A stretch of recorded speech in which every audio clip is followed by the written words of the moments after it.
আজ আমরা এই ধরনের একটা অ্যানিমেশন বানানো শিখবো। ফিজিক্স অ্যানিমেশন পার্ট 1 এ আমরা ফিজিক্স প্রপার্টিজ থেকে এখান থেকে রিজিড বডি অন করে আমাদের অবজেক্টের মধ্যে গ্র্যাভিটি অ্যাপ্লাই করেছিলাম। আমরা যখন রিজিড বডি অ্যাক্টিভ করতেছি তখন আমরা এখানে দুইটা টাইপ পাইতেছি। প্রথমেই একটা হচ্ছে অ্যাক্টিভ, আর ক্লিক করলে আমরা পাইতেছি প্যাসিভ। এখানে টাইপ যদি অ্যাক্টিভ থাকে এর মানে হচ্ছে আমাদের অবজেক্টটি ফিজিক্সের নিয়ম মেনে চলবে, মানে আমাদের অবজেক্টটা পড়বে, ধাক্কা খাবে, বাউন্স করবে ইত্যাদি। আর এখান থেকে টাইপ প্যাসিভ মানে আমাদের অবজেক্টটা ফিজিক্স সিমুলেশনের মধ্যে থাকলেও এটি স্থির থাকবে। যেমন আমাদের এখানে অবজেক্টটা আমরা টাইপ রয়েছে এখানে প্যাসিভ করে রাখছি, আমরা যখন প্লে করতেছি এটা কিন্তু নিচের দিকে পড়তেছে না, কিন্তু এটা উপরের অবজেক্টটা দ্বারা ধাক্কা খাইতেছে। আবার আমরা যখন কোনো দেয়াল তৈরি করব তখনও সেটা আমরা প্যাসিভে রাখবো, যেটা নিজে মুভ করবে না কিন্তু অন্যের আঘাত সে নিবে। এখন আমরা যখন কোনো অবজেক্টে এখানে টাইপ অ্যাক্টিভ রাখতেছি এর নিচের সেটিংটাই আমরা দেখতে পারতেছি মাস রয়েছে 1 কেজি, আর নিচে এখানে ডাইনামিক এন্ড অ্যানিমেটেড দেখতে পারতেছি, ডাইনামিকটা টিক দেওয়া আছে। আমরা যখন আমাদের অবজেক্টটাকে অ্যাক্টিভ থেকে প্যাসিভে চলে যাচ্ছি তখন এখানে শুধু অ্যানিমেটেড দেখতে পারতেছি। এর মানে হচ্ছে আমাদের উপরের অবজেক্টটা আমরা এখানে অ্যাক্টিভই রাখি, আমাদের এটা যেহেতু প্যাসিভ আছে আমরা এখান থেকে প্যাসিভে শুধু অ্যানিমেটেড দেখতে পারতেছি, আর অ্যাক্টিভ থেকে আমরা দেখতে পারতেছি ডাইনামিক এন্ড অ্যানিমেটেড। এখানে সহজ কথায় বললে এই ডাইনামিকটা হচ্ছে আমাদের অবজেক্টটা এখন আমরা যদি এখান থেকে প্লে করি যে নিজের দিকে পড়তেছে, ফিজিক্স অ্যাপ্লাই হইতেছে, এখানে ব্লেন্ডারে অটো অ্যানিমেশন হচ্ছে, নিচে যে অ্যানিমেটেড অপশনটা আছে এটা হচ্ছে আমরা আবার প্রথম ফ্রেমে চলে যাই। ধরুন আমরা যদি এখন অ্যানিমেটটা এখান থেকে টিক করে দিলাম, এখন যদি আমরা এখান থেকে প্লে করি তাহলে আমাদের অবজেক্টটা কিন্তু এখানে রয়ে গেছে, আমাদের ডাইনামিকটা কিন্তু ঠিক আছে, তাও আমাদের টাইমলাইনটা মুভ করার পরেও আমাদের অবজেক্টটাতে এখানে ফিজিক্স কাজ করতেছে না। এর কারণ হচ্ছে আমরা যখন অ্যানিমেটেডটা অ্যাক্টিভ করব তখন আমাদের ডাইনামিকটা কাজ করবে না। এখান থেকে আমরা অ্যানিমেটটা তুলে দিই, আমরা একটা কাজ করি, আমাদের অবজেক্টটা সিলেক্ট করলাম, শিফট ডি প্রেস করি, এক্স প্রেস করে পাশে একটু নিয়ে যাই। ওকে, এটাতে আমাদের ডাইনামিকটা অ্যাক্টিভ আছে, আমরা পাশেটা সিলেক্ট করব, এটাতে আমরা অ্যানিমেটটা অ্যাক্টিভ করে দেই। প্লে করে দেখি আমাদের অবজেক্টটা এখানেই রয়ে গেছে, ডাইনামিক অ্যানিমেটেড দুইটাই সিলেক্ট আছে, কিন্তু আমাদের যেই অবজেক্টটাতে শুধু ডাইনামিক সিলেক্ট আছে সেটা কাজ করতেছে। এটা কিভাবে কাজ করবে এটা ধরুন আমরা সিলেক্ট করলাম, ক্যাপ প্রেস করে এখানে আমরা একটা লোকেশন দিয়ে দিলাম, এখানে আমাদের 1 নাম্বার ফ্রেমে একটা লোকেশন দিলাম। এখন ধরুন আমরা 20তম ফ্রেমে যাই, জি এক্স প্রেস করে এটাকে এদিকে মুভ করলাম, ক্যাপ প্রেস করতেছি, এখান থেকে আমরা একটা লোকেশন দিয়ে দিলাম। আবার 40 ফ্রেমে চলে গেলাম, জি জেড প্রেস করে নিচের দিকে নামায় দিলাম, ক্যাপ প্রেস করব, এখান থেকে আমরা একটা লোকেশন দিয়ে দেই। এখন যদি আমরা প্রথম ফ্রেমে যাই, একটাতে আমাদের কাজ করবে শুধু ডাইনামিক, আর একটাতে কাজ করবে আমাদের অ্যানিমেটেড। আমরা যদি এখন প্লে করে দেখতে পারতেছি এটা হচ্ছে আমাদের যেভাবে আমরা কিফ্রেম বসাইছি সেভাবে কাজ করতেছে, আর পাশেটা আমাদের ডাইনামিক অ্যানিমেশন ফিজিক্সের রুলস ফলো করতেছে। এখন আমাদের এখানে যে কিফ্রেম বসাইলাম, ধরুন আমাদের এখানে কিফ্রেম দিচ্ছি, এখন এখান থেকে যদি আমরা অ্যানিমেটেডটা তুলে দেই এখান থেকে এটা শুধু ডাইনামিক অ্যানিমেশনটা কাজ করবে। যেমন আমরা যদি এখন প্লে করি এখান থেকে ও সরাসরি নিচে পড়তেছে, কিফ্রেম গুলা সে ব্যবহার করতেছে না। আমরা কি কোনো অবজেক্টকে প্রথমে কিফ্রেম দিয়ে অ্যানিমেশন করতে পারি এরপরে আমরা ফিজিক্স অ্যাপ্লাই করতে পারি? হ্যাঁ, এটাও সম্ভব, আমরা সেটা পরবর্তী টিউটোরিয়ালে আলোচনা করব। এবার চলুন এতক্ষণ যা শিখলাম তা দিয়ে একটা অ্যানিমেশন ক্রিয়েট করা শিখি। আমাদের এখান থেকে লাইট আর ক্যামেরাটা সিলেক্ট করলাম, এই স্পেস করে হাইড করে দিতেছি, 1 প্রেস করে ফ্রন্টে চলে যাব, আমাদের এখানে যে কিউবটা আছে এটা আপাতত জি জেড প্রেস করে আমরা উপরের দিকে তুলে দেই। ওকে, এখন এখানে আমরা একটা প্লেন নিয়ে আসবো, আমরা কিবোর্ড থেকে শিফট এ প্রেস করতেছি, ম্যাশ থেকে একটা প্লেন নিয়ে নিলাম, এটাকে আমরা এখন বড় করি,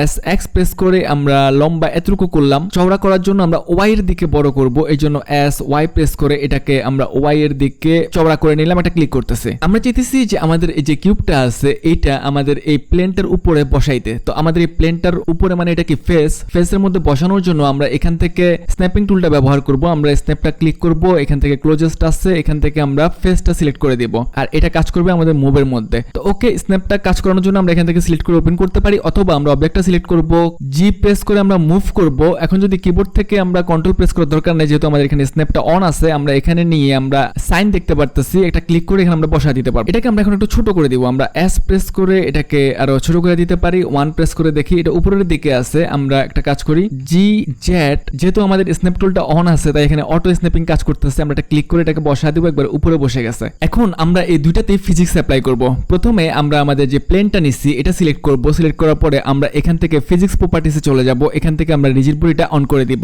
দেন যেহেতু আমাদের এই অবজেক্টটা এখানে ফিক্সড থাকবে, মানে আমরা যখন অ্যানিমেশনটা এখান থেকে ক্লিক করে প্লে করব আমাদের সারফেসটা পড়ে যাবে না, এটা এখানে ফিক্সড থাকবে, এজন্য আমরা জানি আমরা এখান থেকে টাইপটা প্যাসিভ করে দিব, কিউবটা সিলেক্ট করব, এটাতেও আমরা এখান থেকে রিজিড বডিটা অ্যাক্টিভ করে দিব, এটা আমাদের অ্যাক্টিভই থাকবে। এবার এখানে আমরা অনেকগুলো কিউব নিয়ে নিব, তো অনেকগুলো কিউব নেওয়ার জন্য আমরা ডুপ্লিকেট করতে পারি, আরো বিভিন্ন উপায়ে অ্যাপ্লাই করতে পারি। আমরা অ্যারে মডিফায়ারটা অ্যাপ্লাই করব, তো অ্যারে মডিফায়ার অ্যাপ্লাই আপনারা আগেও দেখছেন, আমরা এখান থেকে মডিফায়ারে চলে যাব, এখান থেকে অ্যাড মডিফায়ার, এখান থেকে আমরা জেনারেটে চলে যাব, জেনারেট থেকে যে প্রথমে আমরা অ্যারে মডিফায়ার দেখতে পারতেছি, অ্যারেতে আমরা ক্লিক করব, তাহলে এখানে আমরা দেখতে পারতেছি যে ডাবল হয়ে গেছে, এর মানে হচ্ছে যে এখানে আমাদের কাউন্ট যে 2 আছে এটাই আমরা এখানে 2টা দেখতে পারতেছি, আমরা এখানে কাউন্টে করে দিব 3, আমরা 3টা চাইতেছি, আর এখানে ফ্যাক্টর হচ্ছে এক্স অ্যাক্সিসে আমাদের 1 মিটার আছে। এখন আমরা ওয়াই এর দিকেও নিতে চাইতেছি। ওয়াই এর দিকে নেওয়ার জন্য আমরা এই অ্যারে মডিফায়ারটাকে ডুপ্লিকেট করে নেব। ডুপ্লিকেট করার জন্য এখানে এসে একটা ক্লিক করে এটা সিলেক্ট আছে যে নীল কালার দেখতে পারতেছেন আপনারা। আমরা যদি ডুপ্লিকেট করতে চাই দুইভাবে করতে পারি। এক হচ্ছে আমরা এখানে ক্লিক করে এই যে এখানে ডুপ্লিকেট লেখা আছে এখানে একটা ক্লিক করলে এই যে নিচে একটা ডুপ্লিকেট হয়ে গেল। এখন এটা সিলেক্ট আছে, উপরটা সিলেক্ট করার জন্য ক্লিক করলে এই যে নীল কালারের আউটলাইন দেখতে পারতেছেন। এখন এটা সিলেক্ট আছে, আমরা নিচেরটা সিলেক্ট করব। সিলেক্ট করার পরে এখানে কাউন্ট আমরা 3 রাখতেছি, এখানে আরো 3টা নিয়ে নিচ্ছে, কিন্তু পরবর্তী যে 3টা নিচ্ছে এটা আমরা ওয়াই এর দিকে চাইতেছি। এই জন্য আমরা এখান থেকে ওয়াই তে 1 করে দিব, আর এক্স অ্যাক্সিসে আমাদের দরকার নাই, এই জন্য এক্স এর দিকে আমরা 0 করে দিব, এন্টার করে দিলাম। ওকে, এবার আমরা জেড অ্যাক্সিসে চাইতেছি। জেড অ্যাক্সিসে চাওয়ার জন্য এটাকে আমরা আবার ডুপ্লিকেট করব। ডুপ্লিকেট করার জন্য এটা আমরা সিলেক্ট করলাম, শিফট ডি প্রেস করলে আমাদের একটা ডুপ্লিকেট হয়ে গেল, এই যে অ্যারে 002। এটা আমরা জেড অ্যাক্সিসের দিকে চাইতেছি, এই জন্য আমরা এখান থেকে জেড অ্যাক্সিসে ক্লিক করব, 1 প্রেস করতেছি, আর এখানে ওয়াই অ্যাক্সিসে যে 1 আছে এটাকে আমরা 0 করে দিব, এন্টার। ওকে, আমরা 3 পাশে একটা একটা করে করছি। আমাদের যে কিউবি টিউটোরিয়ালটা আছে সেটা আমরা এই একইভাবে ক্রিয়েট করছিলাম। এখন আমরা যে জেড অ্যাক্সিসে যেটা নিচ্ছি এটা চাইতেছি যে আমরা উপরের দিকে আরো নিতে চাইতেছি জেড এর দিকে। তো আমরা 1 প্রেস করি, আমরা উপরের দিকে কতটুকু নিব, আমাদের এখানে আছে কাউন্ট 3, আমরা যদি 4 এ যাই একটা বাড়লো, 5 এ গেলে আরো বাড়লো। আমরা এখানে একটা ক্লিক করব, এখান থেকে আমরা 15 করে দিয়েছি, এন্টার। অনেক বড় একটা নিয়ে নিলাম। এর তুলনায় আমাদের নিচের এই প্লেনটা অনেক ছোট মনে হইতেছে, আমরা এস প্রেস করে এটাকে আরো বড় করে দিতে পারি। ওকে, এতটুকু রাখতেছে। এখন আমরা আবার অ্যারে এটা ক্লিক করব। ক্লিক করার পরে আমরা এখানে মডিফায়ার গুলো দেখতে পারতেছি, এগুলোকে এখন আমরা অ্যাপ্লাই করে দিব। আমরা দুইভাবে অ্যাপ্লাই করতে পারি। এখান থেকে যদি আমরা ক্লিক করি অ্যারোতে অ্যাপ্লাই, আমরা কন্ট্রোল এ শর্টকাট দেখতে পারতেছি, আমরা অ্যাপ্লাই ক্লিক করলে অ্যাপ্লাই হয়ে যাবে, অথবা এটাতে আমরা ক্লিক করে কন্ট্রোল এ প্রেস করলে এটা অ্যাপ্লাই হয়ে গেল, আবারও কন্ট্রোল এ প্রেস করে এটা আমরা অ্যাপ্লাই করে দিলাম। তো সবগুলো আমরা অ্যাপ্লাই করে দিচ্ছি। এখন আমরা যে অনেকগুলো কিউব নিয়েছিলাম এখন সবগুলা একটা কিউবের মধ্যে আছে। আমরা যদি এগুলোকে আলাদা আলাদা করতে চাই আমরা ট্যাব প্রেস করে এডিট মোডে চলে যাব, বাইরে একটা ক্লিক করতেছি, ধরুন সবগুলো ডিসিলেক্ট হয়ে গেল, আবার সবগুলোকে সিলেক্ট করার জন্য আমরা এ প্রেস করব, তাহলে সবগুলো সিলেক্ট হয়ে যাবে। আমরা কিবোর্ড থেকে পি প্রেস করব, এখান থেকে বাইলুস পার্টে ক্লিক করে দিব, তাহলে সবগুলো আলাদা আলাদা হয়ে যাবে। আমরা ট্যাব প্রেস করে আবার অবজেক্ট মোডে চলে আসতেছি। এখন যদি আমরা সিলেক্ট করি আমরা সবগুলোকে আলাদা আলাদা সিলেক্ট করতে পারতেছি, কিন্তু সবগুলোর অরিজিন পয়েন্ট কিন্তু এই নিচে এক জায়গায়। যেমন আমরা এটা সিলেক্ট করে যদি আমরা রোটেট করতে চাই এটার অরিজিন পয়েন্টটা এই নিচে। আমরা যদি প্রত্যেকটা জিওমেট্রিতে আলাদা আলাদা অরিজিন পয়েন্ট নিয়ে আসতে চাই আমরা সবগুলো আবার সিলেক্ট করব। আমরা 1 প্রেস করতেছি, সবগুলা কিউব আমরা সিলেক্ট করে ফেলতেছি, দেন এখান থেকে আমরা অবজেক্টে চলে যাব, এখান থেকে সেট অরিজিন, এখান থেকে অরিজিন টু জিওমেট্রিতে আমরা ক্লিক করব, তাহলে প্রত্যেকটার নিজস্ব অরিজিন আলাদা আলাদা চলে আসছে, আমরা এখানে আলাদা আলাদা দেখতেও পারতেছি। ওকে, আমরা 1 প্রেস করে দেখি এটা একবারে মিড পয়েন্টে নাই, আমরা জি এক্স প্রেস করে মাঝখানের দিকে নিয়ে আসতে পারি। দেন আমরা 3 প্রেস করে সাইড ভিউ থেকে দেখব, এটাও আমরা জি ওয়াই প্রেস করে আমরা এটাকে মিডের দিকে নিয়ে আসতে পারি। ওকে, ক্লিক করে রেখে দিলাম। এখন অ্যানিমেশনে এই দেওয়ালটাকে ভাঙার জন্য আমরা একটা বল নিয়ে আসবো, এই জন্য আমরা কিবোর্ড থেকে শিফট এ প্রেস করব, ম্যাচ থেকে আমরা একটা ইউভি স্পেয়ার নিয়ে আসতেছি। ওকে, এটাকে মুভ করার জন্য আমরা এখান থেকে মুভ টুলটা অ্যাক্টিভ করি, আমরা এটাকে এক্স এর দিকে নিয়ে আসি, আর জি এক্সিসে এটাকে আমরা উপরের দিকে তুলি। জি এক্সিসে এই দেয়ালের মাঝখান বরাবর আছে কিনা দেখার জন্য আমরা 3 প্রেস করে সাইড ভিউ দেখতে পারি, এই যে ঠিকঠাক জায়গা মতো আছে। আমরা 1 প্রেস করে ফ্রন্ট থেকে দেখতে পারি, এই বরাবর আমরা যদি এটাকে ধাক্কা দিই তাহলে এটা ভাঙতে পারবো। এবার হচ্ছে আমাদের অ্যানিমেশন করার পালা। এই জন্য আমরা প্রথমে এখান থেকে ফিজিক্স প্রপার্টিসে চলে যাব, আমাদের অবজেক্টটা সিলেক্ট আছে এখানে, আমরা এখান থেকে রিজিড বডিটা ক্লিক করে দিব। এই অ্যানিমেশনটা করব হচ্ছে আমরা কিফ্রেম দিয়া, এর জন্য আমরা এখান থেকে অ্যানিমেটেডটা টিক করে দিব।